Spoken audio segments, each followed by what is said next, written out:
Good evening. This is T. Willard Fair, your host for the evening. I'm going to spend some time talking about yesterday, today, and tomorrow. Going to focus this evening into a framework that hopefully we can identify with individually and collectively. I want to share with you what I consider to be the most important issue right now for us as a people. And I'm going to suggest that if we are going to make progress in spite of it, we have got to make sure that we do what we say we do. If you want the rest of your life to be the best of your life, then you've got to live the best of your life like colored people live the worst of their life. When I had a meeting with my staff to talk about what we would talk about today, I decided last week that I need to have a private, personal conversation without any interruption from a guest who may or may not agree with where I wanted to go with the conversation. When I said to my staff that I wanted to talk about the impact of what's going on at the border to the future of children yet unborn of color. I said to them that I want a flyer to promote this that really puts it in emotional perspective. So we created Go Back, the border crisis and our future. Now, some of my staff members and some of you who received the announcement would consider this to be unpatriotically un-Black.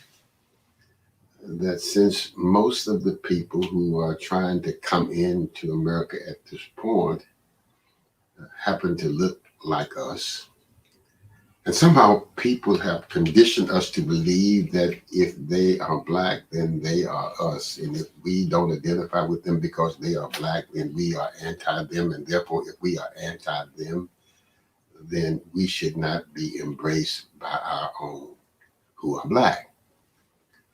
Well, I think one of the things that is wrong with that conclusion is that I can be anti-you if it's in the best interest of being pro-me.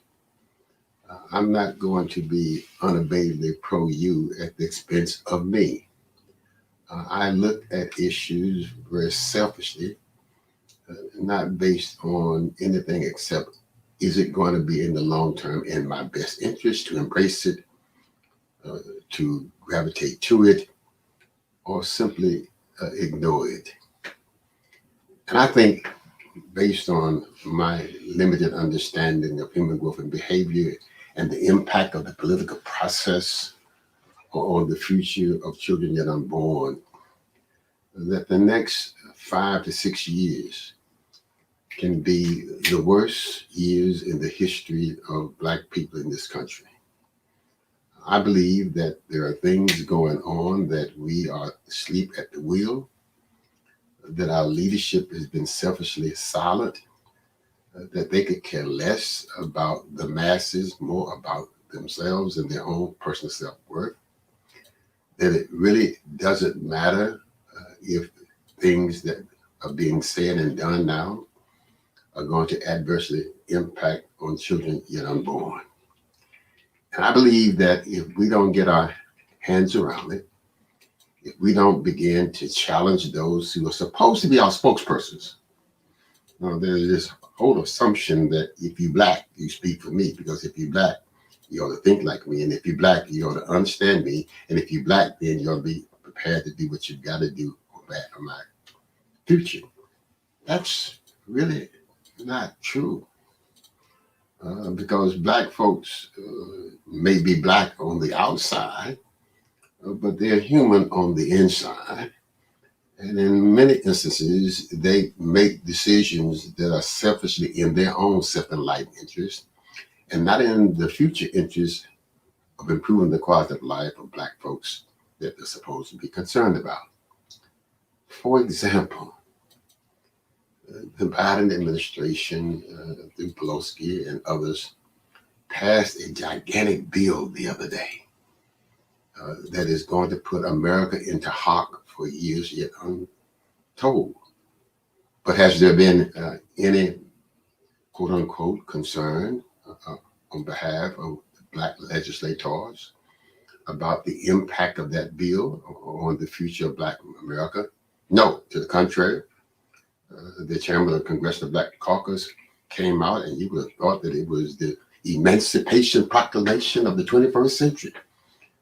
She talked about all of the great things that are in the bill, as if in the bill, signed in ink and blood, was this must go to Black folks, that this must really go to Black folks, that this must really go to Black folks.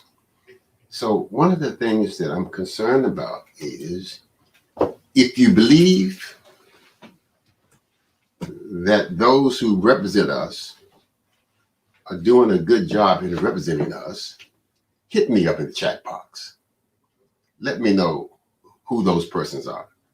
Because right now, on my report card, I give all Black elected officials F at this point. I see them taking no aggressive, risk-taking leadership roles in terms of doing the things that have to be done in order to make sure that as we go forward with all of the crises that have been created by this new administration, that we don't get caught up in adaptation, but clearly remember that it's confrontation that has always brought about change for us. So if you know some Black elected officials that I may not be aware of, who in your judgment has been on the case, give me a call. I can't think of any. Now, when I say on the case, I'm not talking about showing up at the press conference as James Clyburn does and sort of just waves and be present. I'm talking about challenging those things that need to be challenged, making sure that if those who are being challenged don't respond, that you're prepared to rebel, that you're prepared to do what you've got to do in order to do what must be done on behalf of Black folks. I'm talking about those who are not afraid to be unabatedly pro-Black. I'm talking about those who believe that no matter what the reaction is, because of the purity of my conviction, that I'm prepared to say it. So if you know somebody from Tallahassee to Washington, from Washington to Coconut Grove, from Coconut Grove to Opelika, that really is on the case, let me know, because those persons I want to invite to our summit next year so that they can be able to share with us what they are doing and what we can do to make sure that what they are doing can eventually become reality. But let's sort of shift back to the border. The first question one has to raise is that let's look at the color of the folks who are trying to get into this racist country. And if we are saying that America is a racist country and that the application of racism is based on skin color, then the color of these persons on this flyer seems to be of the wrong color. Why would you want to come to a country that they say denies you opportunity, denies you the right to become equal, simply because of the color of your skin? These ought to be some other people trying to get into this country. So I need somebody who's listening and watching to share with me in the chat box, why is it that people of color would come to a country that color is discriminated against in the reality of life? I'm a behaviorist. I'm a sociologist. I'm a social worker. I finished in the top 5% of all my classes. I'm somewhat intelligent, but I failed to understand this piece of exact information which demonstrates that if they are coming, then why would they do this knowing that when they get here, they're going to be treated like we used to be treated?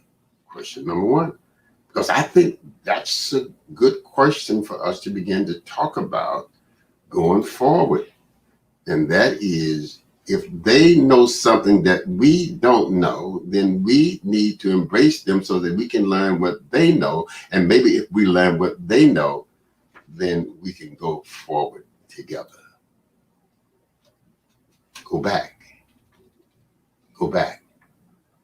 Another question that has to be raised as we look at the border is, why would the President of the United States offer a package to those who are coming into this country in the tune of $450,000 if they suffered any hardship in their journey to this country?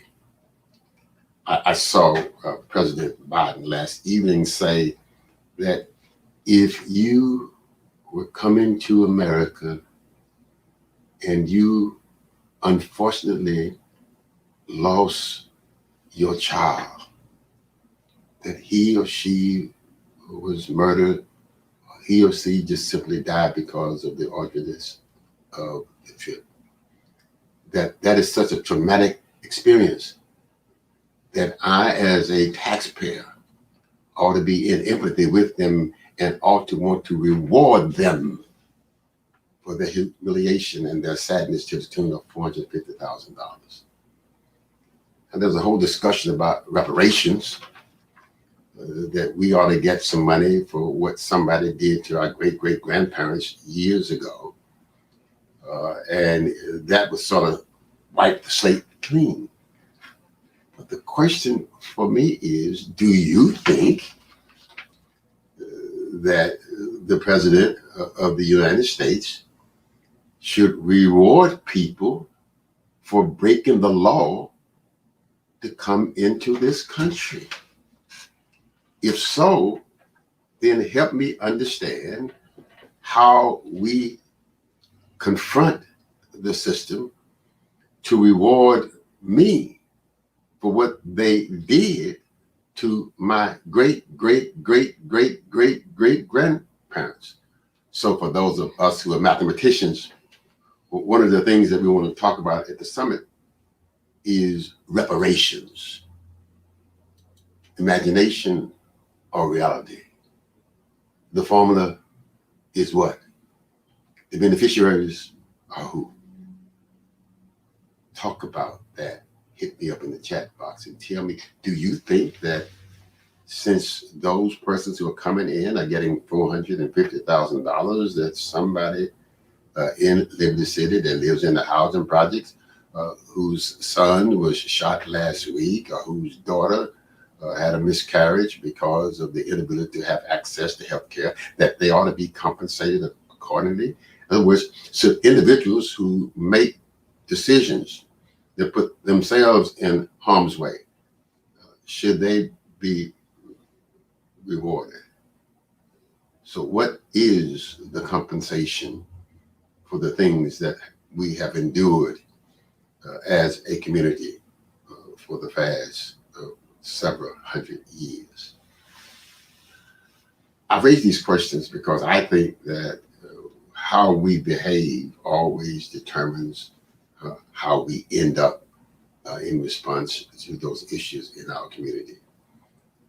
I can recall the beginning of the Cuban refugee influx and the impact that it had on South Florida, and how that impact was once again undergirded by the fact that we had a similar kind of exodus from Haiti going on at the same time.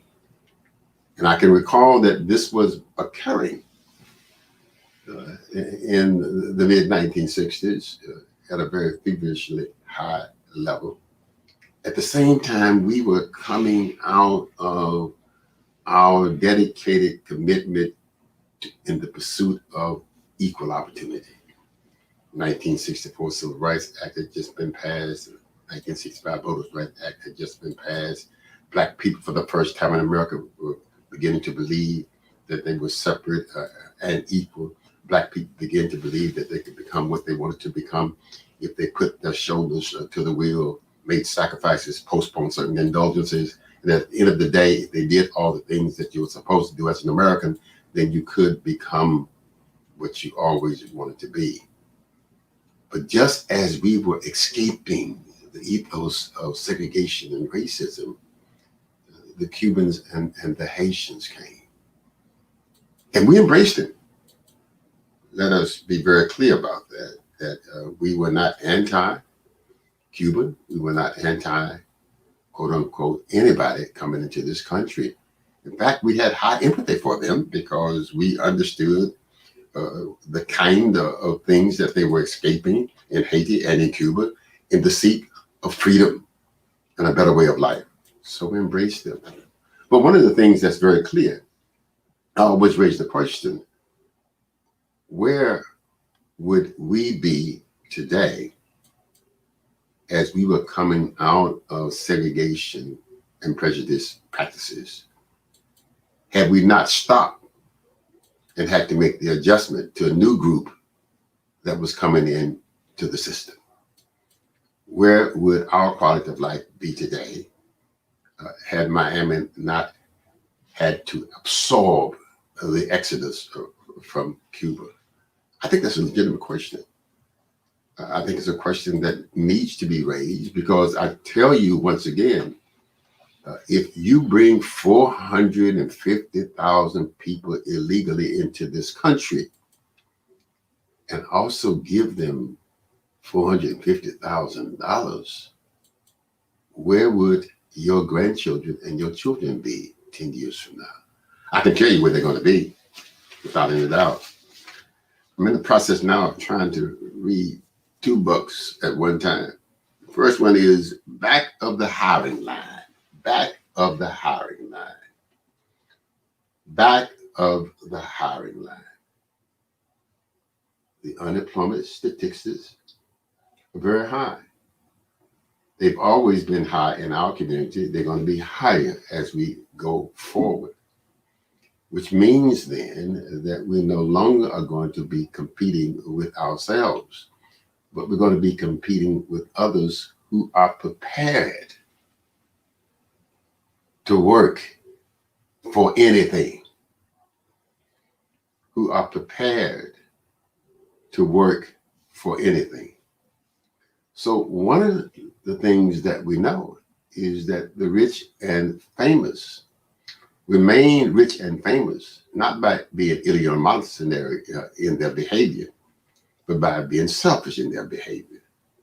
One of the things that we know that as we talk about what's going on in the labor market, that we're unable to get things to us because of the inability for us to transport them, et cetera, et cetera, et cetera.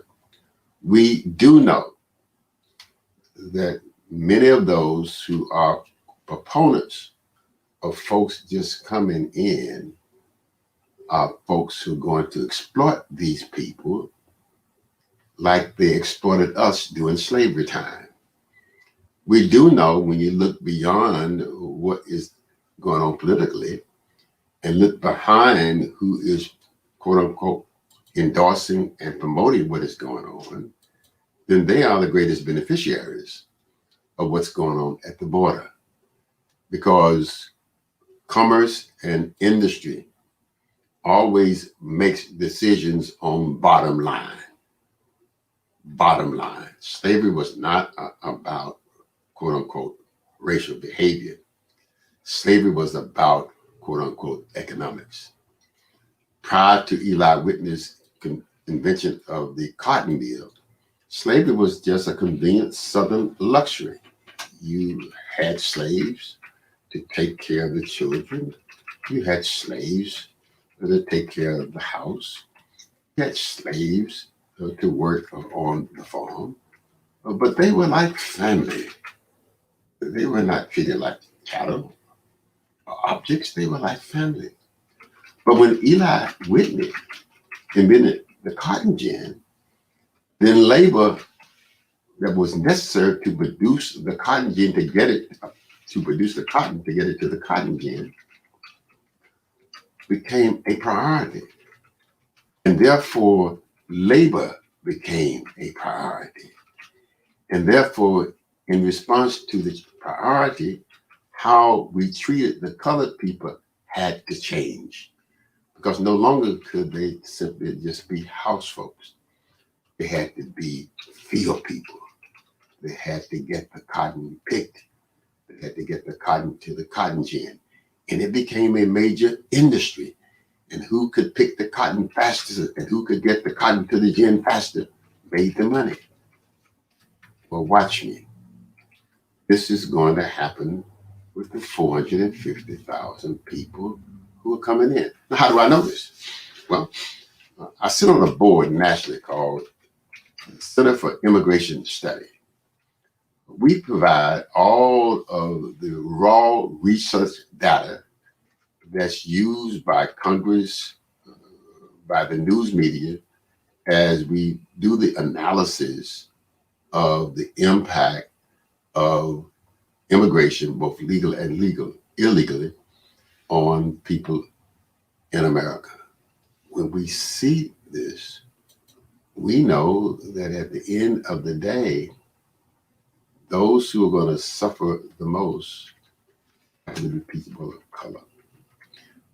Several years ago, as a member of the CIS Board of Directors, I spearheaded a national campaign to bring to Congress's attention the impact of illegal immigration on employment of Black people in America.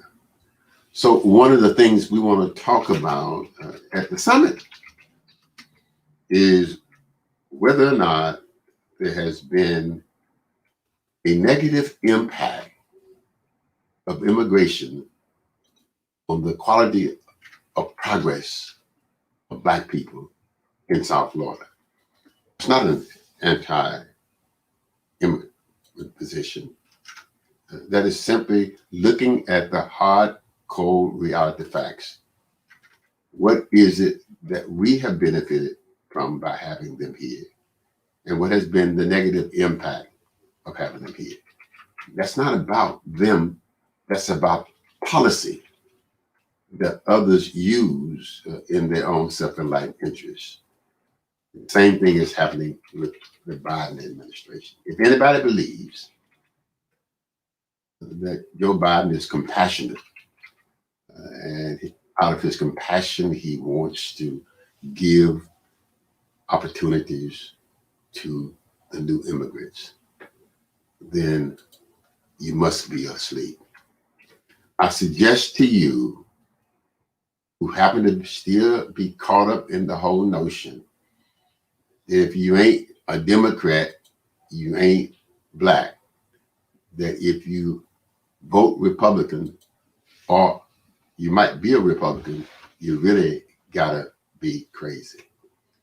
I suggest to you that the Biden administration and those who are supporting that administration wants to make sure that they create another group of Black folks who are going to be obligated to them because of the pretense of being nice to them.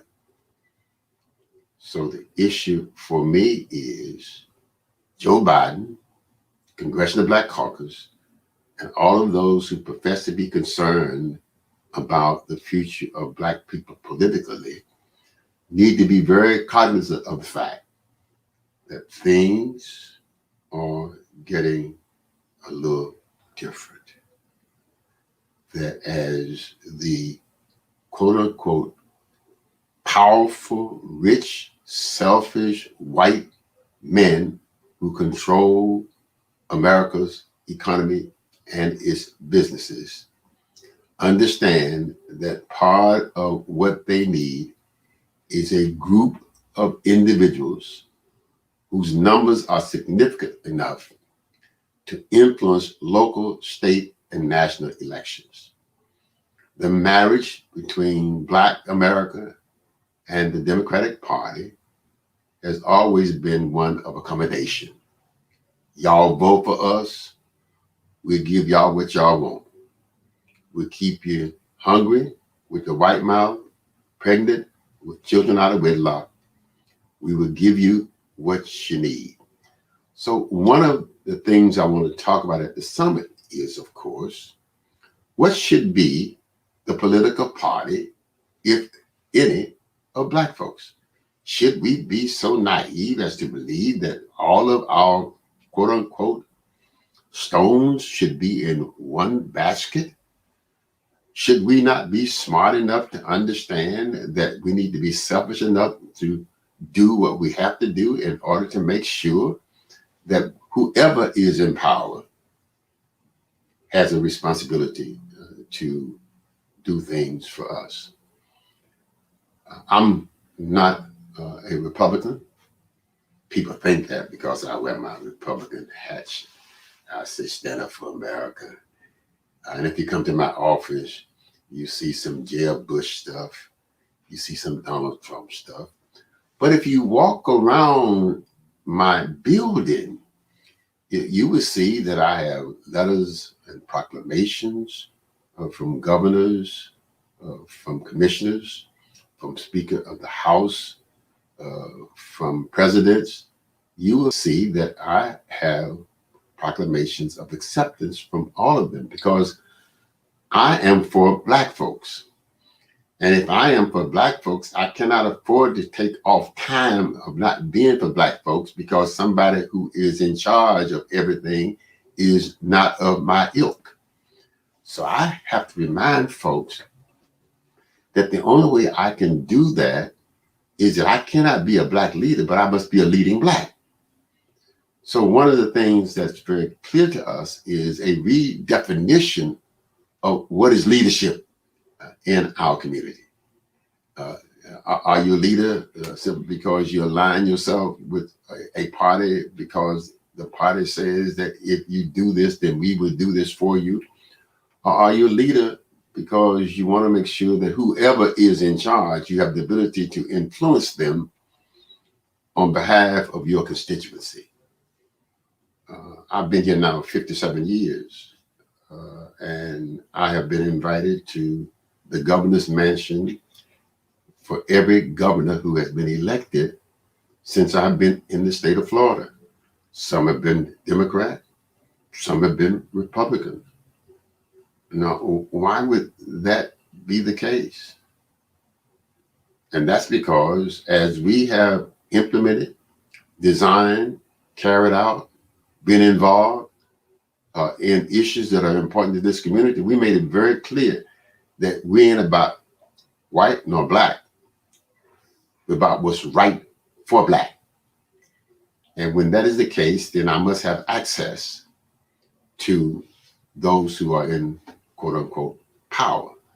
So one of the things that we're grappling with now as we come out of this pandemic and as we look at what's going on in the border, let's be very clear that we're not being used, that we are given the impression that we believe that everything that is happening is A-okay. If you read this book, we're going to end up in behind of everybody who's already here. And what makes things so shockingly frightening is that we're going to be behind of the folks who just got here. Now, I suggest to you that that's pretty frightening. I suggest to you that defund the police And the greatest impact on that is going to be in my village. Because who is a victim more readily of criminal behavior than my village?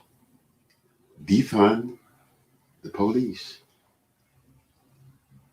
Invite people to come to America and then suggest that you're going to pay them for any trauma, any unfortunate circumstance that occurred while they were coming here, to the tune of $450,000. And I've been here all of my life, and nobody has decided to give me nothing but a welfare check, and I have to jump through 4 hoops and 9 holes in order to get it. So there are things that are happening to us right now that need to be discussed. And one of the things that we got to talk about is what are the rules and regulations that ought to be in place that assure us that generations yet unborn won't have to be treated and act like they're not in America. That if folks want to come to a place that everybody says is a racist place, who look like us, then something has got to be wrong with our assessment. Because we keep saying it's bad, and they keep saying, let me in, let me in. So who is correct? We have to believe that they are correct. But we have to believe also that we should not be saying, let them in until we are equal with those who will profit from them coming in. We ought not allow those who extend the invitation to be the only ones who are going to profit from them coming. So I want everybody to come, but I don't want to make any sacrifice for them coming. I want everybody to come, and I want to make sure that when they come, they do not deny me where I am going because they are here. Which means then that our leaders have got to get on top of these policy decisions that are being made. Now, you don't have to go to Washington, but you do have an obligation to challenge Frederick Wilson and others who represent us in Washington. So one of the things I want to talk about in the summit is what is the congressional mandate that we want to give to those who represent us? Why do we just keep sending people to Washington who profess to go to represent us, but I never see them taking a leadership role to get past those issues that are ours? I don't care what it is. I want my elected official to be unabatedly pro-Black as they look at every piece of legislation. I want them to be selfishly selfish about the future of my children. I want them to know that everybody ought to know what they stand for. When you see me walk into a room, I make it very clear. I'm here to talk about one thing. That's the future of Black children in Liberty City. And I don't want to talk about anything else unless you can so shape that conversation that it now speaks to the future of Black children. So part of what we have got to do is design the agenda of expectation of those who are elected to make sure that the political process delivers for us as it delivers for all others. We did that coming out of segregation into integration. We were very selective, very deliberate in making sure that we picked the right people and we held their feet to the fire. And if they got up there and to Tallahassee or to the county commission or to the city commission and wanted to change colors on us, we took care of them when they came back to the village. We made sure that they got the message that we elected you to be us as you were being you. And we did not elect you to lift you up going forward. So one of the things that we've got to talk about is how do we, when do we punish those who say before they get elected that they are for us, and then once they get elected, be for everybody but us. Now, I know folks say that that's not fair, that they're not the majority. It's only one of them. White folks ain't gonna let them do anything. White folks won't let them be what they ought to be. I mean, that's some of the craziest stuff I've ever heard in my life. There's a young lady in Virginia who epitomized this point for me. She is now the lieutenant governor of the state of Virginia, black lady. And some handkerchief-head Negroes on CNN said, well, she's just a spokesperson for the white people, that the white people elected her because she's just a spokesperson. Now the lady is in a campaign pose picture with a machine gun in her hand. She is an ex-Marine person. She talks like nobody can tell her what to do. And it is shameful and embarrassing that somebody would try to tell her what to do going forward. So we need to stop making those comments that people who dare to do what has to be done, who take the risk in spite of us not endorsing them, when they succeed, we need to simply embrace them, challenge them, support them, give them the cover that they need to pursue the things on our behalf, whether we put them there or not. We got an obligation to do that. Because if we don't do that, then my good friend Roy Beck, who is the author of this book, has said at the end of the day, things are not going to get better. Things are going to get worse. So if you believe that things are going to get better, please share with me how that's going to happen. If you believe that things are going to get better, please let me know who's going to be responsible for making them better. If you believe that things are okay, then please tell me what's okay in our quality of life in this community. Because as we sit down and begin to define how we're going to go forward with having a real meaningful summit, not where we just come together and do some bitching about what ain't happening, what will not happen, what they won't do. That's not the kind of summit that we are going to have. We're going to have a summit that has honest and deliberate conversation. No holds barred. If you're doing it, you're doing it. If you ain't doing it, we're going to tell you. If you don't want to do it, it's all right with us. But if you say you're going to do it, we're going to hold you to the fire. We're going to make sure that we will do what we've got to do in order to make things happen. Now, I share that with you because that's the kind of attitude that we had at the beginning of the influx. when Cubans and Haitians began to come to South Florida. The Urban League did not take a position that they should not come. The Urban League did not take a position that those who were talking about their coming and staying were anti-us.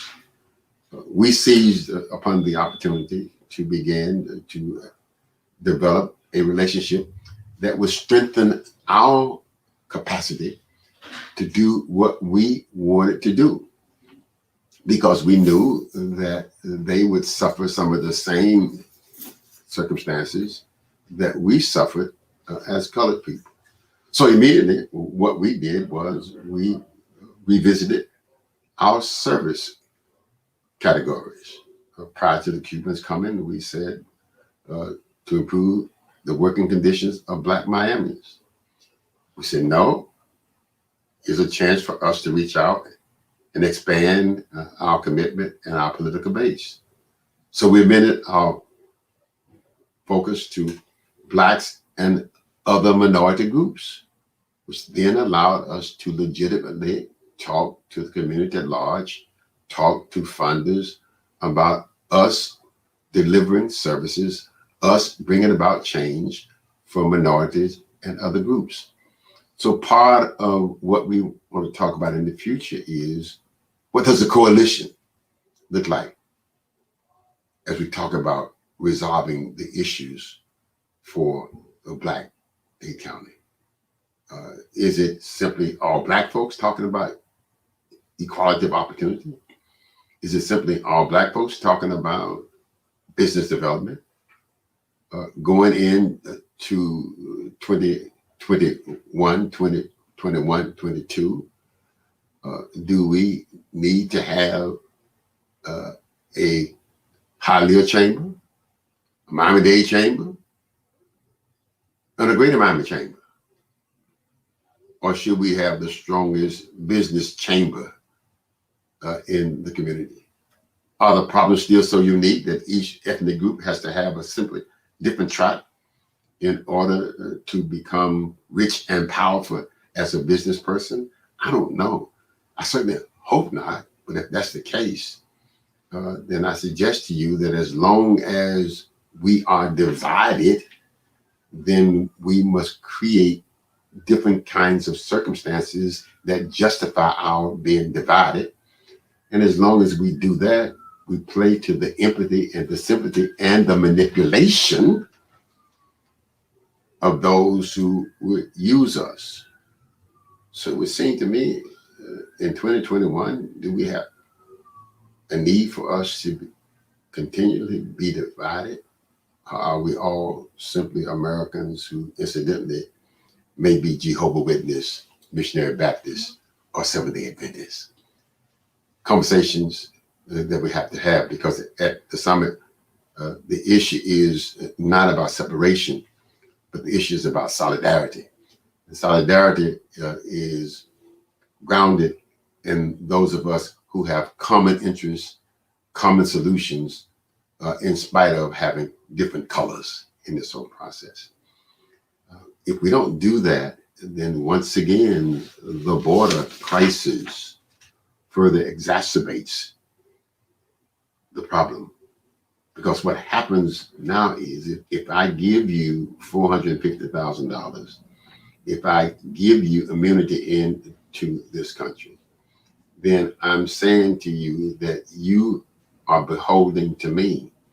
And if you are beholden to me, then I can manipulate you so that I maintain and remain my position of posterity above and beyond that which is normal.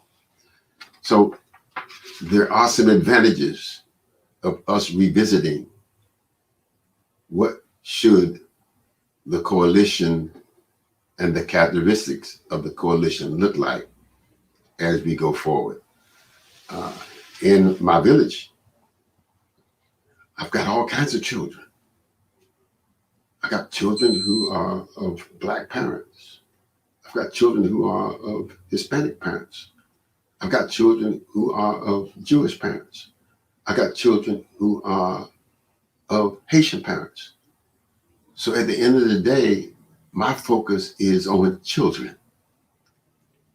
Can children in my village read and write? Is the reason why they don't read the same housed and couched in their ethnicity and their sociological empowerment? If that's the case, then how we administer the process that teaches them how to learn to read is uniquely different. But that's the only thing that determines the difference in the teaching process is the sociological impact and the socialization process of the children who come to us in the process. But ours is about children. Ours is not about Black children. Ours is not about white children. Ours is not about Hispanic children. Ours is not about Jewish children. Ours is about children.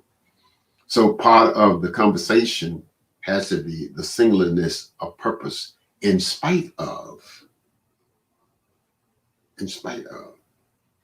ethnicity, because of religion,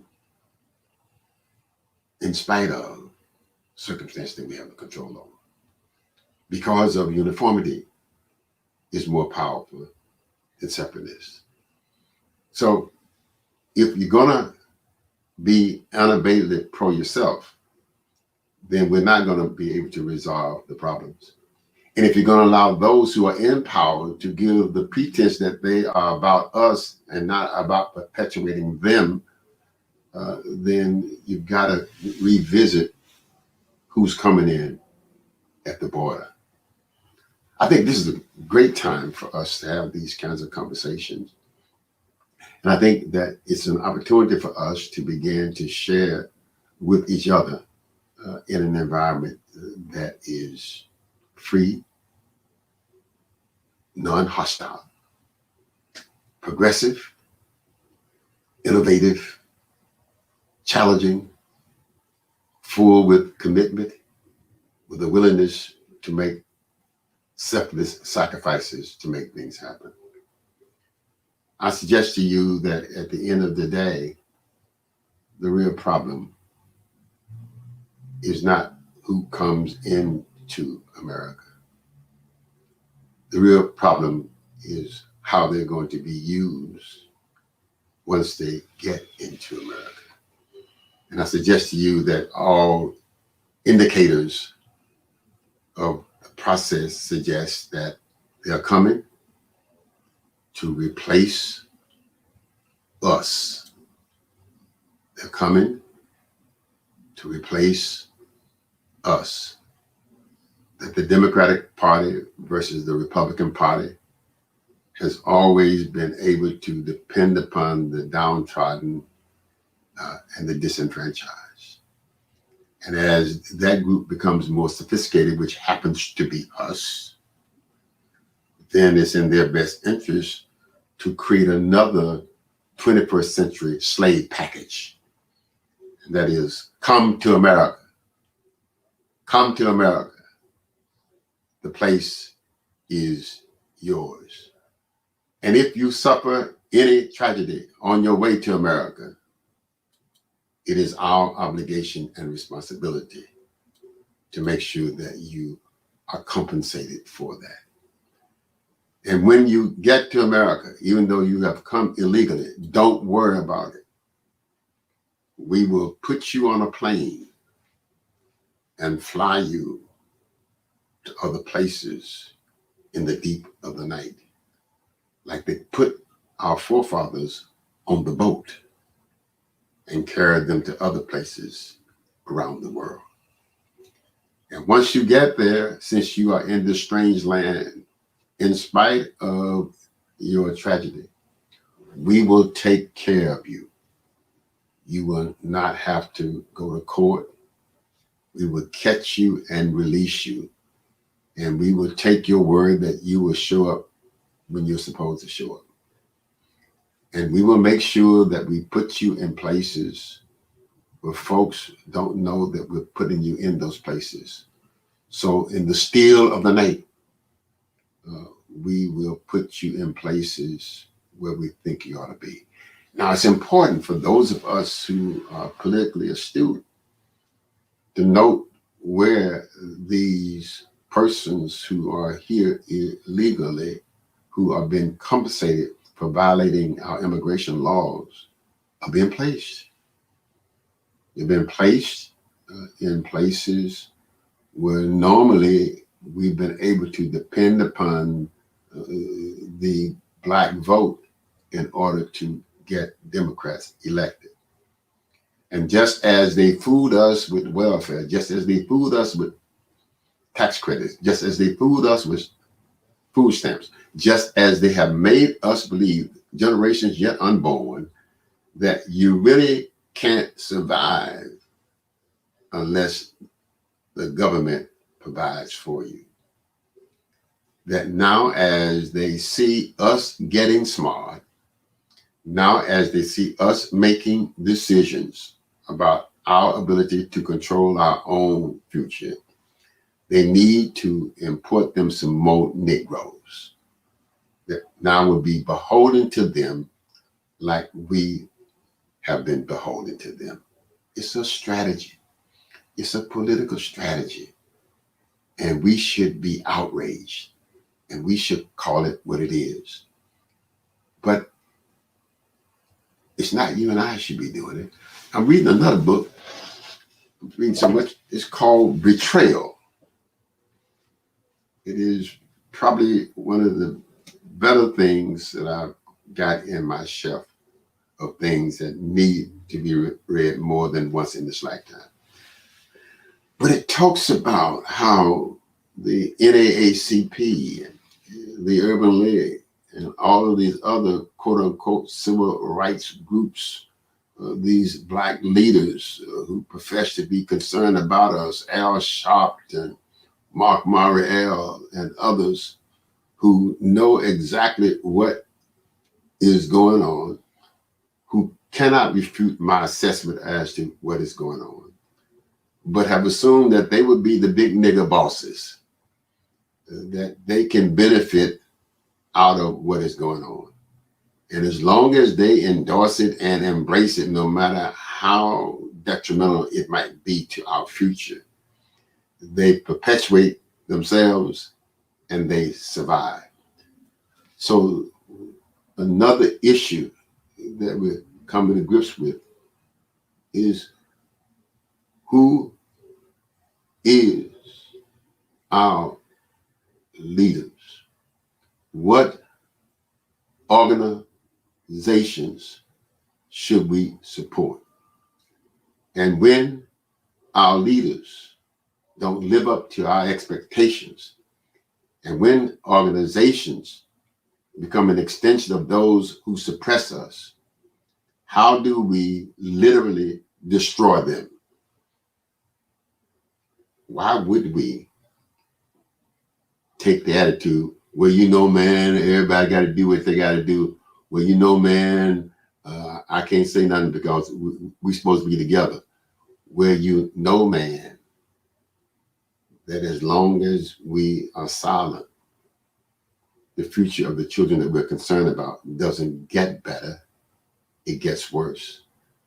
That is on our watch, and that if we're not prepared not to be a betrayal of the future, then how dare we suggest that because we are not making progress, it's because of something called institutionalized racism. Now it's called institutionalized handkerchief-head Negroes who are prepared to do selfishly anything that they have to do in order for them to survive. So I guess my real problem is it ain't them, it's us.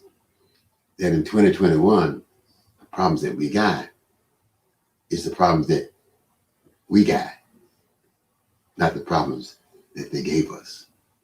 That the solutions to those problems rest with our behavior changing, not theirs for changing. That as long as we believe that they control our future and that we forgive those who, in the quest to be rich and powerful, they control their future at the expense of ours, then If we do not make progress, it's our fault. So I guess what I'm saying to my listeners who are with me today is that let's rethink what we got to do. Let's not be afraid to talk publicly about things that in our assessment is not in our best interest. Why would we allow other folks to manipulate us in ascertaining where they want to go, when they want to go, with a new group of us? Isn't it our obligation, if not our responsibility, on our watch to say enough is enough? And shouldn't we do everything that we have got to do to say enough is enough? I know we did that once again with the Cuban influx. We did that loudly and boldly as we talked about the impact of the Cuban refugee influx on South Florida and Black people, not in an antagonistic way, not being anti their coming, but making sure that those who made the policies relative to their coming and settling here understood what those policies had to look like, and that they could not be made in spite of what we were trying to do. So what we said was, I testified before the John Conyers Immigration and Naturalization Committee. I ran a campaign throughout the city of Washington with billboards in the subways, all on the roads, talking about the impact of immigration, illegal immigration on Black folks. I made it very clear that we were prepared to do what we had to do in order to make sure that it was a seamless, happiness process for everybody.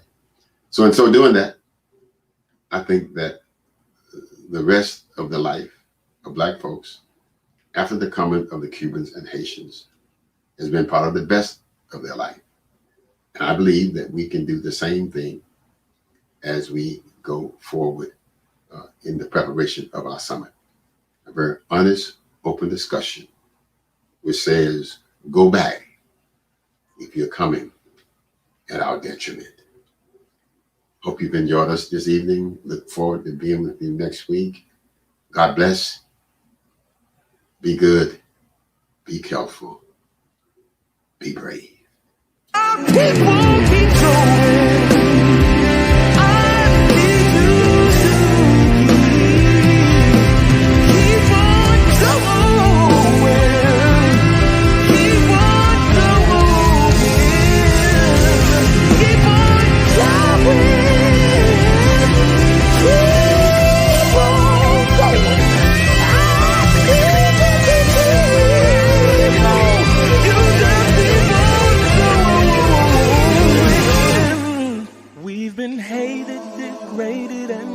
About most of our lives,